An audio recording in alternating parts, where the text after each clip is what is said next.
letting them know that you're being Right. pulled over and the coordinates of where you were being Right. pulled over. And Oh, fuck it yeah. was, and when you're all done and you say, okay, you turn the thing off, when you're done being pulled over and you turn it off, it sends that message, that video recording, to that same contact. Oh, okay. So even if your phone gets smashed, So let's say, yeah, it still sends it out. So let's say, You know yeah, what I mean? Like if they go turn your phone off or whatever, they figure out your it's off. recording, It's into the interval. they take it away from you, they Right. break it. When it stops, it automatically sends that video to Right. the contacts. right. Wow, that hey, big ups to Apple for that. So I might consider getting a Fruity phone now. Not that Pato doesn't break the law, by the way. You know what? We just jumped into this motherfucking thing. Thank you for being here with us. I know you have choices, millions of motherfucking choices, but you're here putting up with our shit. And you know what? That's right. That means something to K-Dog and me. And you just learn now what to do when you get pulled over. Yeah. Oh, and it turns on the iPhone. It turns it to do not disturb mode. Okay. Do not. So disturb it pauses the music and turns down the brightness and turns it on do not disturb mode.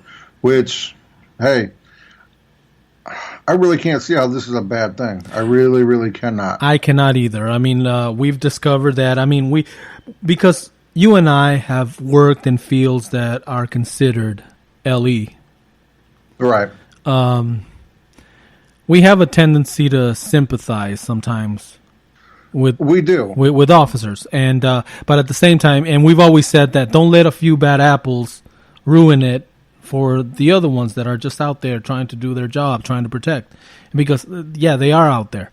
But what I'm saying is that we've discovered this whole bullshit just fucking blew the lid. I mean, there's more than just a few bad apples. There is. There's something needs to be done. One of the side notes, though, yeah, we do kind of sympathize with law enforcement a lot, but at the same time, we know personally there's some bad apples out there. We've encountered them. We've seen them. We've talked to them. We've been pulled over by them. We've called them boss. You know what I mean? I'm just saying. Hey, right's right. I'm not shit. You ain't gonna hear me. Yeah. Though, being that we kind of jumped into this, I don't know. Yeah. I don't want to get too hardcore onto this, but me neither. Anyways, one last story that I have here that it's a very I don't know. I don't know where I'm at on this. I like where his mind is at, but I don't. I don't know. The character means so much to me. Okay. If that, okay. I'll leave it like that, and I'll just read what I have. Okay, go for it. You got okay. Jerry Conway. I don't know if you're familiar with that name. He is one of the Punisher comic books creator. Okay, Jerry Conway. He's a co-creator of the Punisher. Now, Punisher is a character that both of us love. Yeah. Okay, well, he recently stated, and I'm going to read what he says. It's disturbing whenever I see authority figures embracing Punisher iconography, basically the Punisher skull, because the Punisher represents a failure of the justice system. He said that to Sci-Fi during an interview.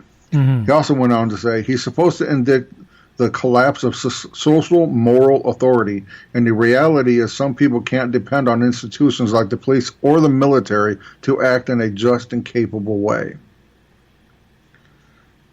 He then went on, he says, I'm looking for young comic book artists of color who'd like to participate in a small fundraising project for the Black Lives Matter to reclaim the Punisher skull as a symbol of justice rather than lawless police oppression. Respond and follow so that he can DM you.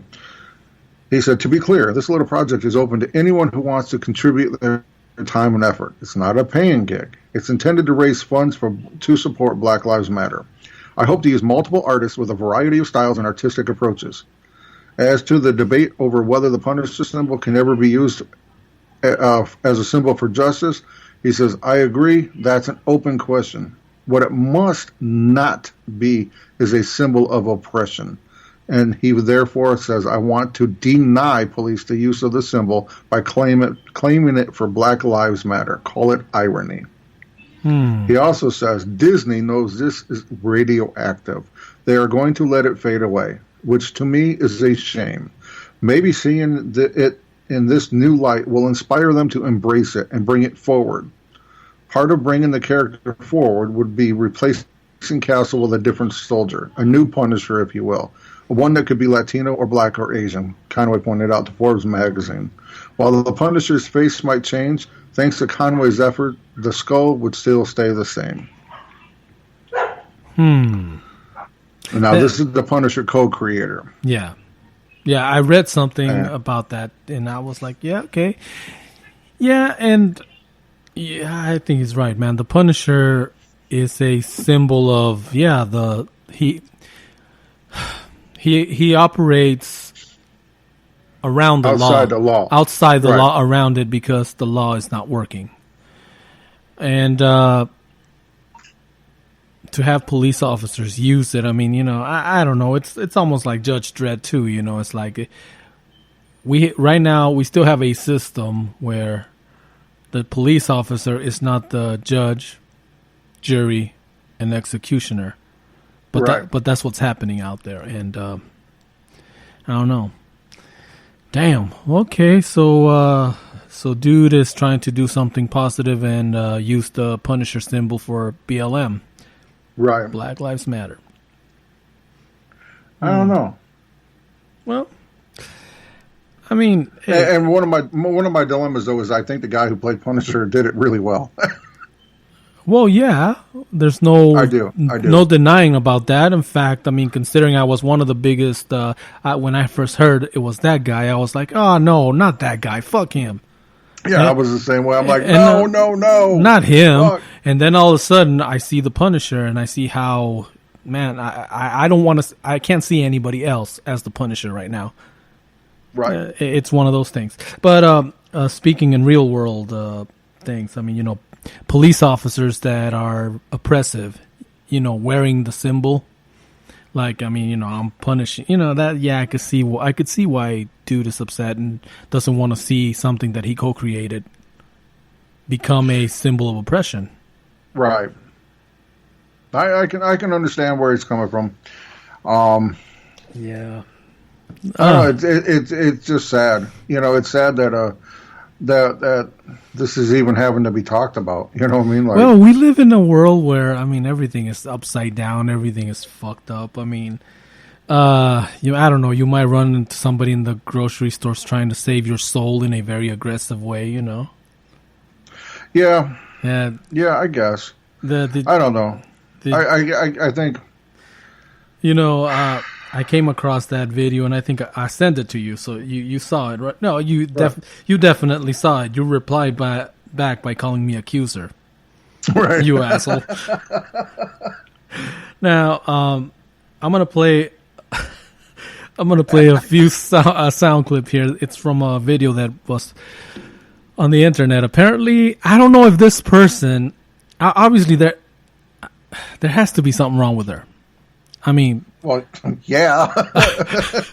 But what I'm saying, no, besides the obvious, maybe in this person's mind, she thinks she's doing a good thing. She's using hardcore language to make you understand that unless you repent and come to Jesus, you're going to hell.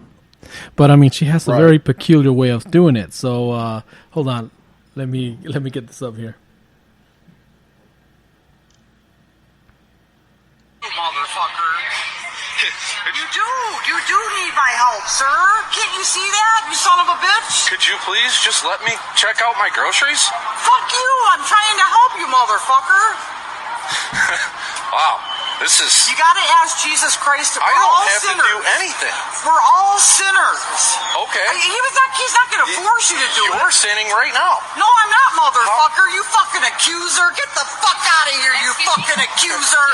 You motherfucking accuser. Get the fuck out of here. Wow. You motherfucking accuser. Accuser of the fucking brethren, you... Okay. All right. Now, I'm thinking that obviously there's something wrong in her head there, but do you think that maybe, just maybe, she thinks she's actually doing a good thing?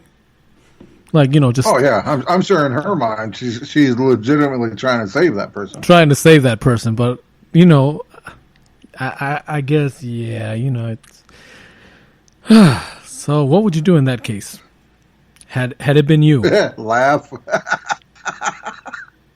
I fucking laugh. That's what would you do? You got this lady who's very concerned about K-Dog's soul. She's heard the podcast. She knows you've earned your way to some place similar to Phoenix, Arizona. And she's reaching out to you. But you, motherfucker, aren't listening. So, you're an accuser. I don't know. Many years ago, I came across this evangelist, and this was legit. I mean, because, back in the day, Pato used to be overly religious. But there was this evangelist once, and he was not using words like that until he got to one point. I guess the crowd was non-responsive, or I don't know what it was, but he's like, there is people going to hell, and you guys don't give a shit. Of course, at that point in time, everybody turned around and like, what did he say? And I must admit that even I, at that point in time, I think I was more concerned about the fact that he said shit, than the fact that there's people going to hell. I mean, right. It's the priorities. Is like, you said the S word. You said the S word. I mean, yeah, well, there's people going to hell. Well, screw them, but you can't be saying the S word here. What's wrong with you? Yeah. I don't know. Wouldn't it be funny as fuck to know that lady's actually one of the top evangelists when God is handing out prizes? For everybody, you find out that lady scared the hell into people. and you get the golden wings. The golden wings, and then you find out Jimmy Swaggart crying like, what? Or whoever the fuck, Jim Baker. You're going to hell. Like you're flying your jet all the way to hell. I don't know. Anyway, just thought I came across that. I thought that'd be funny. So, anything else, man? What else we got going on? I think that's about it. Oh, a new season, before I forget, a new season of Queer Eye for the, I think it's just now, I think they shortened the show. I think it's just now Queer Eye has been released to Netflix. So I can... That's still a thing? I said, you all watch it. Yeah. I love this show. I really do. I love it. I watch every episode. I watched every season. I love it. I love the Fab Fives. The Fab Five are awesome. If you've never watched it, I implore you to watch it. If you're one of the people that have one of those closed minds, man, watch it. It's really good. The whole premise of the show is they take somebody who's really not caring about themselves, really not caring about the way they look. Maybe they, something happened, and over the years, they just let themselves go. Like so many of us, I'm telling you, you watch the show, you will know somebody like that person that they're trying to help. Whether you're the person or somebody that you know or you work with is like that person. But they give 5 days, and each one of them gets a day with the person, and in the end, they have that person has some event or something to do, and they get to go off and show off their new look and their new attitude, and it's really, really heartwarming. It really, really is. Okay, well, I don't know. I've never watched it, but I'm sure you guys probably. I'm gonna give it. I don't know. You probably weren't expecting that to come out of my mouth, but I don't know. My daughter turned it on, and I just became a fan. I see. Like I said, hey, you know what we say around here. Anyway. That's right. Yeah. All right, man. That's right. That's motherfucking right. Well, cursoryoverload.com, cursory.overload@gmail.com. You can hit us up there, send us an email, tell us if you like it, don't like it, whatever. If you like it, tell a friend. Yep. And if you don't like me, that's okay. If you don't like